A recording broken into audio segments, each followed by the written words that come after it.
Satu.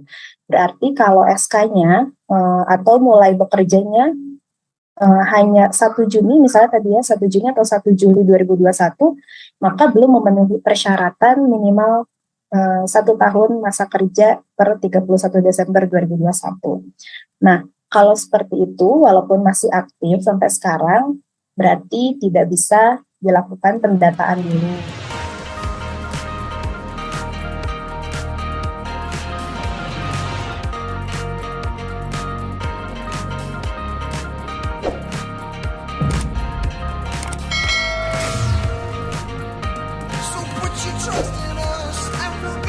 BKN, kalau BKN kan udah tahu nih, udah sering dengar di sosial media terkait pendataan non-ASN.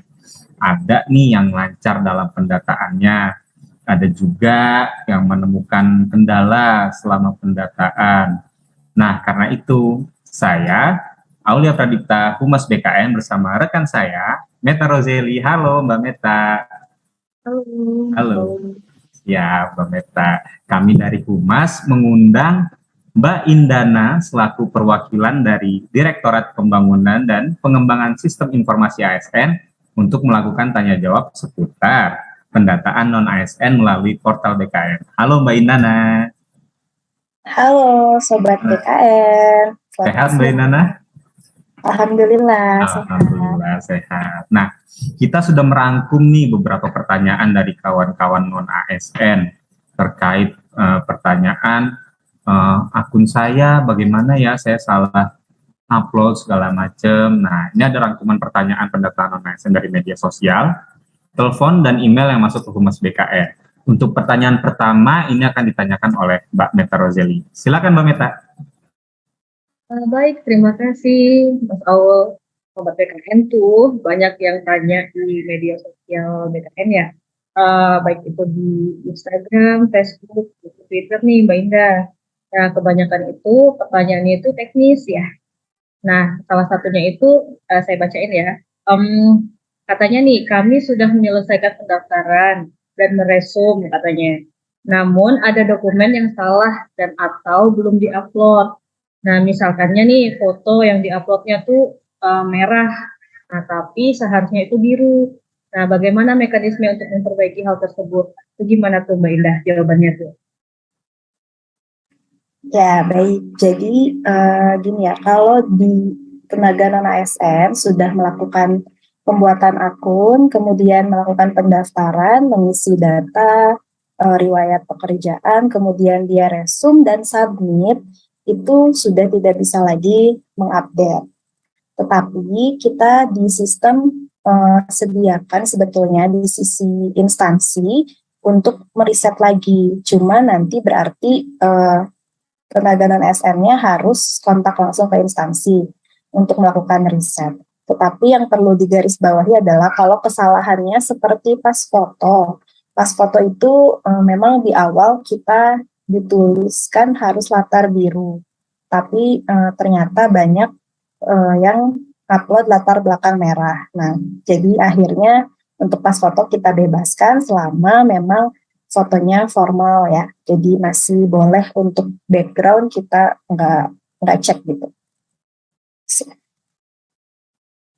Oke, sip Mbak Indana. Berarti kalau sudah resume itu sebenarnya sudah tidak bisa diperbaiki ya sebenarnya. Ya, bisa ya itu tadi lewat admin, tapi harus dari awal lagi. Nah itu kan berarti nanti adminnya bersedia atau tidak ya di instansi, dan mungkin nanti dilihat dulu kesalahannya, ataupun tanpa harus meriset bisa dibantu mengupdate data dari sisi admin, tapi memang tidak semua data bisa diupdate oleh adminnya.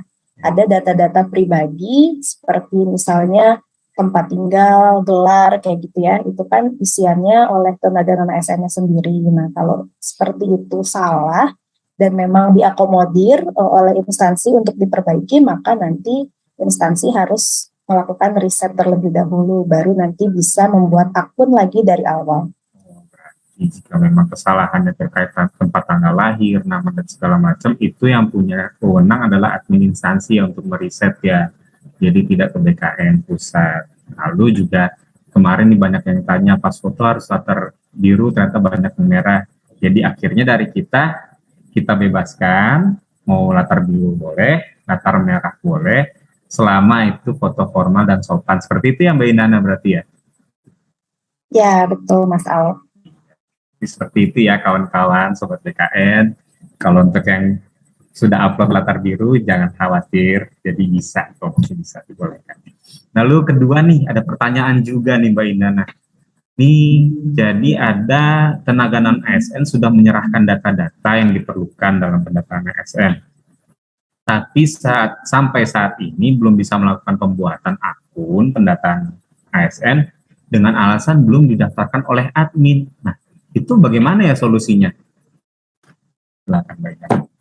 Ya, baik. Jadi ini agak berbeda ya dengan kalau kita biasa seleksi CASN. Kalau itu kan memang dari awal yang melakukan pendaftaran adalah pesertanya gitu ya, calon. Nah, kalau non-ASN, pendataan non-ASN ini pintu gerbang masuknya itu harus dari instansi dulu yang melakukan pendataan. Jadi mereka nanti menginput data dari mulai NIK, nama, dan seterusnya gitu ya. Kalau sudah terdata, masuk ke listing instansi tersebut, baru nanti tenaga non-ASN-nya bisa membuat akun. Jadi selama instansinya belum mendata NIK tersebut, kita kuncinya by NIK ya. Kalau NIK-nya belum ada, belum didata oleh instansi, maka tidak bisa melakukan pembuatan akun. Berarti kalau motifnya seperti itu di aplikasi, harus kontak instansinya gitu. Kenapa saya belum didata? Oke, berarti itu data awalnya adalah NIK, benar ya Mbak Indana? NIK itu akan didaftarkan oleh admin instansi. Nah, berarti untuk begini solusinya berarti harus ke admin instansi masing-masing ya? Ya, takutnya ada kendala juga gitu di instansi ketika melakukan pendataan, seperti ketika dikonekkan ke data Dukcapil gitu ya, tidak sesuai, entah itu misalnya antara NIK dengan nama atau dengan tanggal lahirnya tidak sesuai, atau misalnya ada NIK-nya ditemukan tapi tidak aktif dan lain-lain. Jadi kadang memang harus diperbaiki dulu ke Dukcapil, makanya perlu dikonfirmasi lagi gitu ke instansi, atau malah memang belum memenuhi syarat sesuai SMM-PAN itu untuk dilakukan pendataan, makanya tidak diinputkan oleh instansi.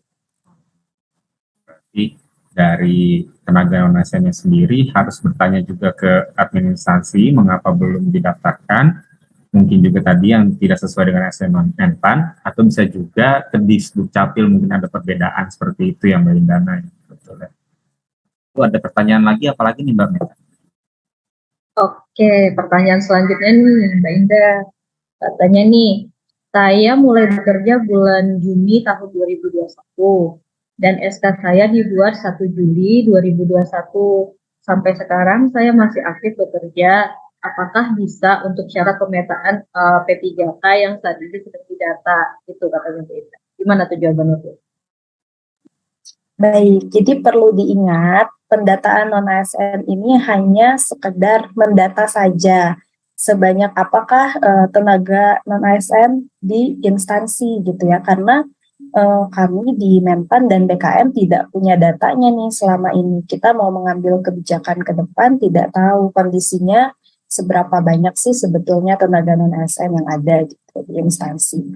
Nah, kemudian tadi persyaratan siswa SMN-PAN harus memiliki minimal 1 tahun masa kerja pada 31 Desember 2021. Berarti kalau SK-nya atau mulai bekerjanya hanya 1 Juni misalnya tadi ya, 1 Juni atau 1 Juli 2021, maka belum memenuhi persyaratan minimal 1 tahun masa kerja per 31 Desember 2021. Nah, kalau seperti itu, walaupun masih aktif sampai sekarang, berarti tidak bisa dilakukan pendataan dulu. Tetapi jangan khawatir, nanti kalau misalnya kita membuka seleksi P3K atau CASN gitu ya, selama memenuhi syarat lowongan, nanti ketika seleksi dibuka itu tetap bisa mendaftar. Jadi untuk sampai saat ini belum ada kaitannya dengan seleksi CASN yang akan datang. Seperti itu. Terima kasih Mbak Indah jawabannya. Berarti tuh Sobat BKN jangan khawatir ya, belum ikut dalam pendataan non ASN ini ya, karena belum tentu juga ini juga dipakai untuk seleksi datanya ya Mbak ya. Nanti dilihat kelanjutannya seperti apa ya Sobat BKN ya.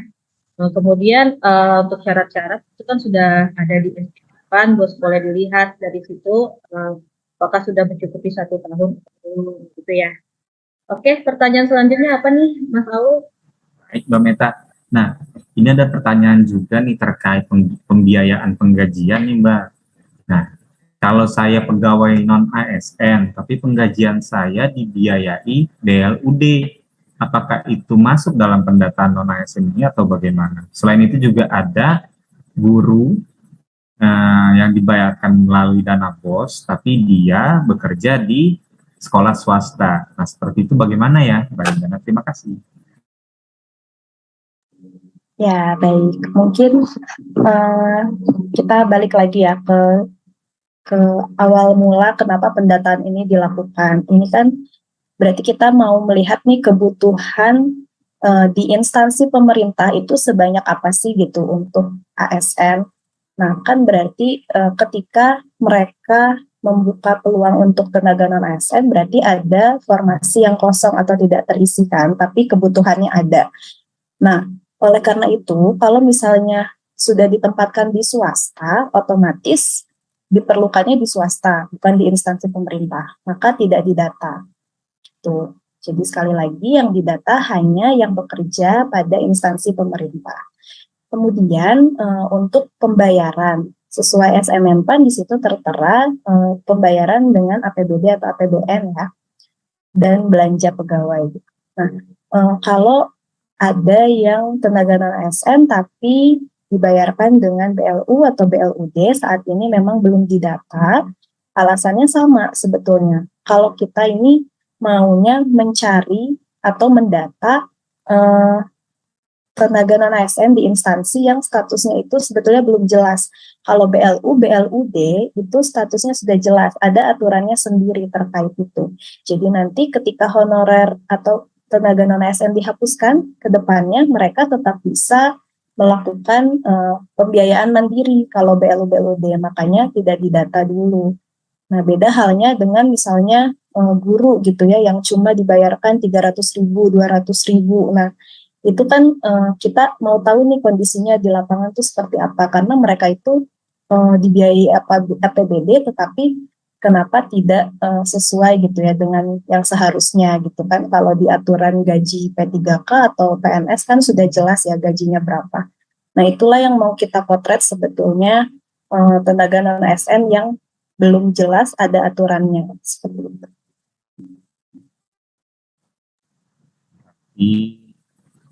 Yang BLU sendiri itu tidak didata karena untuk pegawai BLU yang dibayarkan dengan uang anggaran dari BLU atau BLUD itu adalah sudah ada peraturan terkaitnya, peraturan sendiri yang berarti tidak masuk ke dalam pendataan non ASN. Selain itu juga untuk guru yang didanai oleh dana BOS di perguruan di sekolah swasta itu tidak masuk ke dalam juga karena yang dicari adalah kebutuhan instansi pemerintah.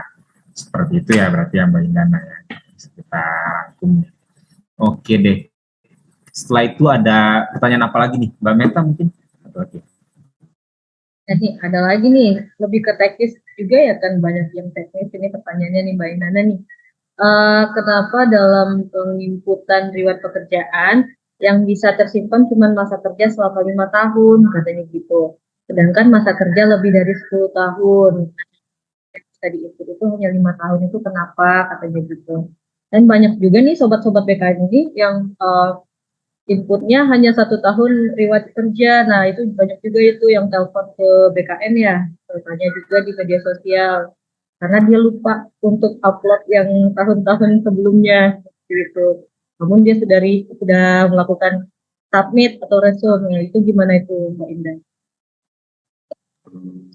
Ya, baik. Jadi kenapa cuma 5 tahun? Itu memang alasannya sebetulnya kita pengen capture semua kalau bisa ya masa kerja. Tapi kan di setiap masa kerja itu kita perlu bukti SK, bukti pembayaran. Nah, 5 tahun aja tuh kadang mereka udah hilang gitu datanya. Makanya kita 5 tahun terakhir aja yang cukup. Dan alasan kedua memang kita tidak mau membebani storage ya, karena tenaga non ASN ini cukup besar jumlahnya, dan kalau satu orang aja satu file itu kan bisa maksimal 2 mega ya. Kalau dikalikan satu orang 5 riwayat dikali 1 juta dikali 2 mega, nah itu membebani storage yang cukup besar. Jadi memang kita batasi maksimal sampai dengan 5 riwayat. Kemudian kalau yang tadi kelupaan baru 1 riwayat, nah itu sama sih ya dengan yang pertanyaan awal tadi. Kalau instansinya bersedia melengkapi atau melakukan riset, itu bisa nanti kalau riset berarti tenaga non ASN-nya bisa membuat akun lagi dari awal dan seterusnya. Tapi kalau instansi bersedia melengkapi riwayatnya dengan mungkin tenaga non ASN-nya sudah membawa bukti-buktinya gitu ya, jadi udah diserahkan ke instansi, tinggal input, itu juga bisa. Kalau sekali lagi kalau memang instansinya bersedia. Tuh, kalau secara sistem dimungkinkan sebetulnya. Oke, berarti jawabannya itu masih bisa dilakukan perbaikan ya Mbak ya, misalkan admin instansinya bersedia untuk melakukan Mbak ya. Silakan Sobat BKN hubungin tuh admin instansinya, cari tahu ya kan, minta tolong sama admin instansinya masih bisa diperbaiki atau tidak gitu ya. Kemudian ada lagi nih pertanyaan Mas Aul, gimana?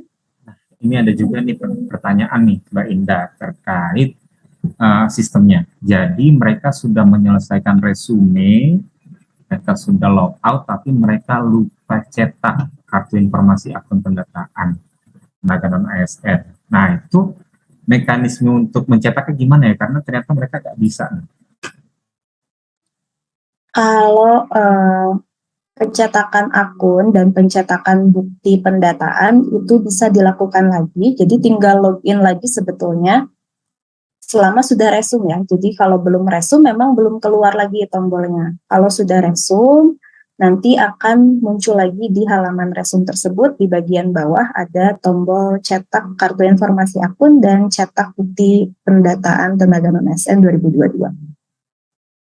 Ya, jadi sebenarnya mereka bisa login kembali ya. Harusnya login kembali dan cetak kembali itu seharusnya bisa ya. Mungkin mereka lupain untuk login kembali ya dari Sobat BKN yang bertanya. Lalu ada lagi terakhir nih, bukan terakhir sih, ada satu pertanyaan lagi nih. Apa yang akan dilakukan BKN setelah pendataan sampai dengan tanggal 30 September ini kan selesai. Nah, setelah itu apa yang akan dilakukan oleh BKN? Baik, jadi kalau dari timeline di SMMPAN memang berakhir di 30 September ya, 2022. Jadi, tapi setelah didiskusikan ada timeline tambahan, jadi di 30 September itu kita sebut dengan prafinalisasi. Jadi setelah 30 September nanti akan dilakukan uji publik. Uji publik ini kita akan tampilkan hasil dari pendataan ini, di setiap instansi wajib mengumumkan. Nah, nanti selama kurang lebih 10 hari, masyarakat bisa melihat nih gitu, apakah ada yang tenaga non ASN yang harusnya didata tapi nggak masuk, atau sebaliknya ya, yang harusnya belum memenuhi syarat tetapi ternyata masuk. Nah, itulah uji publik, gunanya seperti itu. Jadi untuk melihat bagaimana respon dari masyarakat. Nah, kalau misalnya ada yang terlewat atau malah justru harusnya tidak didata tapi malah didata, berarti nanti instansi harus bersurat lagi ke BKN untuk dibukakan kembali untuk pendataan ulang gitu ya. Jadi nanti setelah dibukakan akan bisa didata dari awal lagi. Baik itu mau menghapus bagi yang tidak memenuhi persyaratan ataupun untuk mendata yang terlewat tadi gitu. Nah, itu kurang lebih akan dilaksanakan sampai dengan 31 Oktober. Jadi finalisasi akhirnya nanti ada di 31 Oktober. Oke, baik, seperti itu ya. Jadi mungkin ada pertanyaan lagi dari Mbak Meta. Gimana Mbak Meta?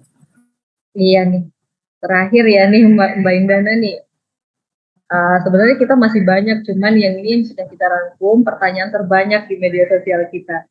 Nah, uh, dari sekian banyak pertanyaan itu kan itu teknis semua ya, bagaimana sobat-sobat BKN ini melakukan upload di portal BKN itu seperti apa. Nah, menurut Mbak Indana nih gimana tips dan triknya untuk sobat-sobat BKN agar mereka tuh tidak salah lagi dalam penguploadan, karena ini kan untuk kelanjutannya mungkin nextnya teman-teman ada yang nanti mau ikut seleksi. Nah, sama sebenarnya portal yang diisikan itu kan seperti itu juga. Nah, agar tidak salah-salah upload itu apa nih tips dan triknya dari Mbak Indana? Begitu Mbak Indah. Apa ya, ya paling dikumpulin dulu kali ya, kan kita udah tahu, sama-sama tahu data awal yang diinput harus memenuhi 1 tahun masa kerja gitu ya, dan syarat-syarat lainnya sesuai SMMPAN itu dicari, berarti SK dan juga bukti bayarnya. Nah, riwayatnya juga sama, itu dikumpulkan berarti 5 tahun.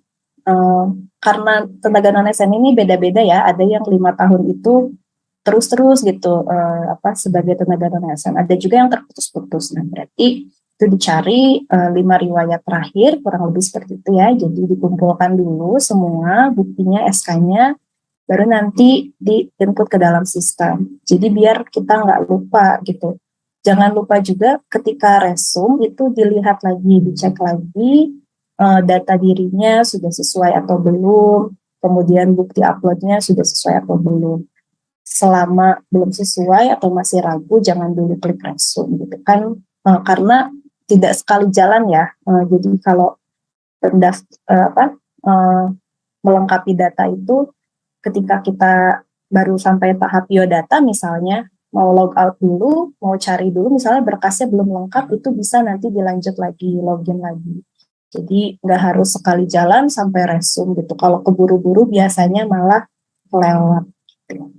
Dan juga yang foto tadi, ada juga tuh foto yang salah, malah ngupload KTP harusnya pas foto.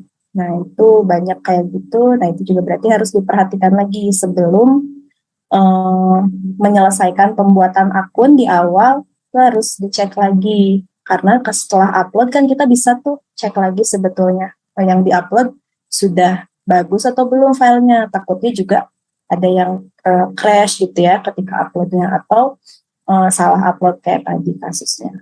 Nah, jadi karena pas foto dan KTP ini nggak bisa diganti lagi setelah pembuatan akun, itu harus hati-hati di awal juga. Itu sih mungkin, dan good luck. Ingat ini pendataan aja, jadi kita juga sebetulnya nggak terlalu verifikasi dokumen kayak foto gitu ya. Jadi memang berdoa aja, mungkin nanti semoga kebijakan kedepannya bisa lebih baik untuk semua. Iya, jadi seperti itu ya sobat-sobat BKN, gimana tips dan triknya dari Mbak Indana nih agar kita tidak salah-salah lagi dalam mengupload data di portal BKN tentang data ASN. Itu Mas Aulia. Iya. Maaf, tapi ini ada satu lagi pertanyaan yang menurut saya bagus nih, ditanyakan oleh siapa tadi namanya? Ada di YouTube kita yang sedang kita live ini. Ada satu lagi, mohon maaf nih Mbak Indana. Mau tanya, yang di-input 5 riwayat terakhir itu dari tahun 2017 sampai 2021 atau sebenarnya dari 2018 sampai saat ini sedang bekerja, karena dari BKD itu ada yang menyampaikan dari 2022. Mohon penjelasannya Mbak Indana, bagaimana? Ya, betul ya. Jadi kita nggak batasi sih sebetulnya. Jadi boleh 5 tahun itu sampai M-nya 2021 atau juga 2022. Tapi baiknya memang yang 2022 itu diinputkan ke dalam sistem sebagai bukti bahwa yang bersangkutan memang masih aktif sebagai tenaga non-ASN hingga sampai saat ini. Oke, berarti sampai 2021 sebenarnya boleh, tapi baiknya memang sampai 2022 sebagai bukti bahwa tenaga non-ASN itu bekerja sampai sekarang seperti itu ya, karena memang SNM sendiri bilang seperti itu ya, yang bekerja sampai dengan hari ini. Oke deh, mungkin itu kita bisa wrap up dulu ya Q&A kali ini. Terima kasih Mbak Indana atas waktunya, sudah mau menyempatkan waktu bersama Humas BKN untuk melaksanakan Q&A, tanya jawab seputar sistem pendataan non-ASN. Untuk menutup acara kali ini, billahi taufiq wal hidayah. Assalamualaikum warahmatullahi wabarakatuh. Waalaikumsalam. Terima kasih teman-teman. Terima kasih sobat-sobat BKN dan tenaga